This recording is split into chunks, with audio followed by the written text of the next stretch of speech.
Hello mga kalingap, good morning sa ating lahat. Kamusta tayo kung saan man tayong bansa naroon ngayon? Kamusta tayo guys? Kamusta tayo mga kalingap? Ngayong umaga, mag-reaction video tayo sa napanood ko lang sa video ni Hana yung pag-interview niya kay Kalingap Ido. Tungkol kay Beyonce, no? Panoorin natin guys. Una sa lahat, pasalamatan muna natin ang ama ng Kalingap, Al Santos Matubang, atin ang Kalingap Rap, Kalingap Ido, at sa lahat-lahat ng Kalingap team at Kalingap supporters at Kalingap partners. Supportaran natin sila guys. Ito guys, yung video ako nakuha sa video ni Hana. Panoorin natin guys. Maganda ito. Lahat ng sagot nandito.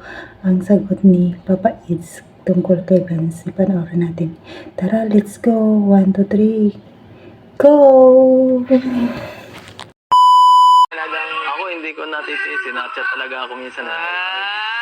So gusto ko lang din malaman, syempre napakaganda ni Beyonce. Anong unang ay first impression mo nung nakita mo siya? As in yung first ever kita mo sa kanya? First ever impression ko sa kanya is parang, maging parang, madali ito maging kaibigan. Mabalik siyang pakisamahan. Madaling pakisamahan. Kasi sobrang hintin niya, hindi siya halos mahulugang karayom eh. Parang lahat ng kay Angels, ganun no? Sila Joy, sila Carla, mga mahihinhin sila. Si Joy, hindi si Joy. Nilaglag. Kilala kayo. So si Beyonce mas mahihinhin. Si Beyonce talaga, pag nalabas kayo, biling lang sa kamay mo ang mga salita niya. Ganun. Oo, mas sobrang- mahinhin pala siya. Akala ko si Carla tsaka si Joy ang mahinhin. So si Beyonce hindi. pa pala. Mas malala si Beyonce dati. Medyo nahubog na lang ng panahon. Nahubog ng panahon. So pwede ka ba magbigay ng paborito mong ugali ni Beyonce?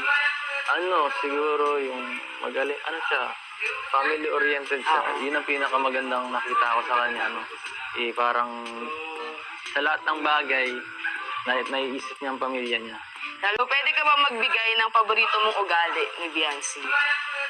Siguro yung magaling, siya, family-oriented siya. Yun ang pinakamagandang nakita ko sa kanya, parang sa lahat ng bagay, naiisip niya ang pamilya niya.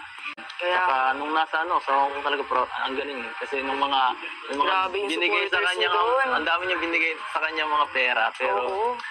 ang ginawa, hindi siya naggastos kahit 5. Wow, talagang tinabi niya. Tinabi niya kasi sabi niya, parang gusto niyang i-save yung pera para sa pamilya niya o para sa pag magka-college na yata.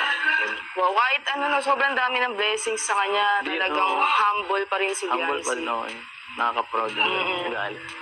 Paborito mong suot o forma ni Beyonce, yung tipong pag yun yung suot niya talagang mapapangiti ka. Ba? Ako parang kahit naman sa akin eh. Hindi naman mahalaga yung forma basta siya.